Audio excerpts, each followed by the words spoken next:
چې په عشق دې شاهد شم جنتون لمې بوزا جنتون لمې بوزا د خزان خزم ژوندونه بهرون لمې بوزا بهرون لمې بوزا چې په عشق دې ذکر کوي چې د هغې د وجه نه غسل فرض کیږي واجب کیږي والمعانی الموجبتو او غسیزنا واجبون کی للغسل غسل لرا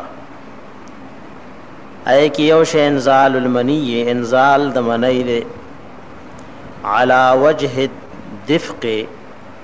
په طریقې د دفق د ټوب والشهوت او د شهوت من الرجل والمرأة یعنی که د رجل نوی او که د مرئی نوی فی النوم که په حالت د نوم خوب کی وی ول یقظتی او که په حالت د بیداری کی وی یو وجہ د غسل د واجبې دو دا شو دویم و التقاء الختانین او یوزه والے د ختانین ده من غیر انزال بغیر د انزال نه یعنی انزال نشوي انزال د منی نشوي او التقاء د ختانین راشي نو دی بانم وجوب او فرضیت د غسل لازم اذا توارت الحشفه کلچی غائب وال راشی د حشفه دارنګ ول حیض او غسل فرض کیږي پس د ماهواری تیرې دونا والنفاس او پس داغه بیماری نه چې د اولاد نه پس راځي دا خو فرضیت وسن رسول الله صلی الله علیه وسلم او سنت ګرځولی دی رسول الله صلی الله علیه وسلم الغسل غسل للجمعه د پاره د جمعې پرز غسل سنت ته والاحرام او دارنګي د احرام د پاره سړی د حج او د عمره احرام تړي نو د باندې څه شي د باندې دا لازم دي چې یعنی سنت چې د غسل وکي وليس فی المذی او نشته په مزی کې مذی هغه چې د ملاعبت په وخت کې زی والودی او په ودی کې غسل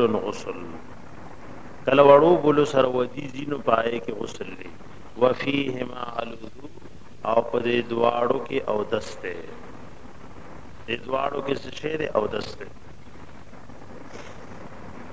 وریا حدیث انزان پوه کوي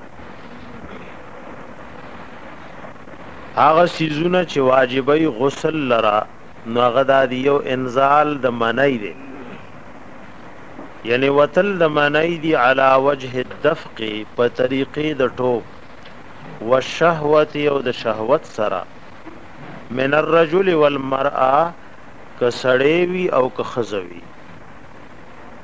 او که په خوب کی وی که په یقظت کی وی وراوتل ورته شرط دی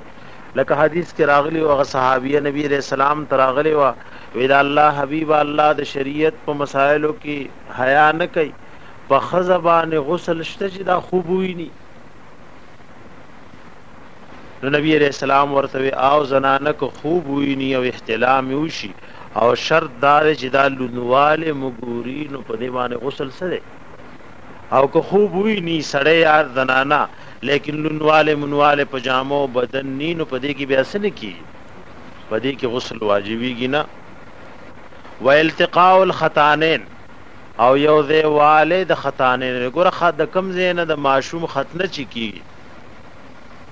د غزایونه د نارینا او د زنانه چې خپل منس کې وجنګي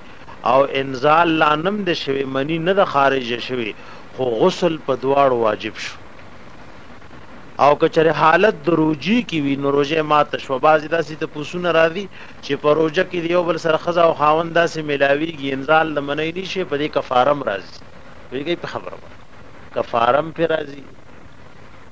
نو التقاء د ختانین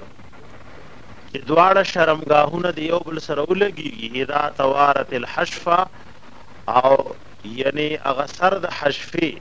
د اندام مخصوصه پټ شي نو کې انزال شوه دی او کنه دی شوه په خزبانه غسل فرض شو په سړي باندې غسل فرض شو او که په حالت د روزي کې نو روزه څه شو روزه ماته شو دارنګ د حیض ورځ چې کله تیر شي نو د دې پسې زنانه باندې غسل فرض دی والنفاس او د نفاس یعنی بچي وشي او د بچي هغه بیماری کله ختم شي نو دا هغه پسې غسل کول په زنانه فرض دی او مسنون ګرځول د رسول الله صلی الله علیه وسلم غسل د جمعې او د اخترونو د پاره او د پاره د ورځې د عرفي او د پاره د حرام بیا وی وليس فی المذی والودی غسل په مزی او ودی کې غسل نشته مزیدی ته وی چې کله یو سړی ملاعبت د خپل بیبي سره کوي او دغه وخت کې د نارینه زنانه نه کمی وبزي دي ته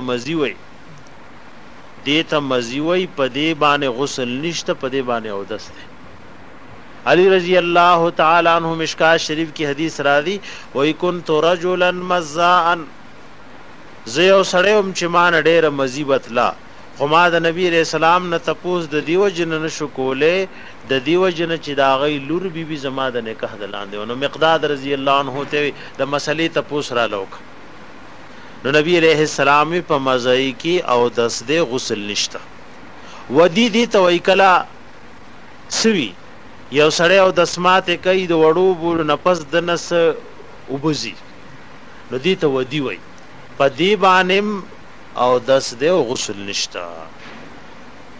نو نشته په مزای او ودی کې غسل وفيهما الوضوء او په دې کې څه شی په دې کې او دس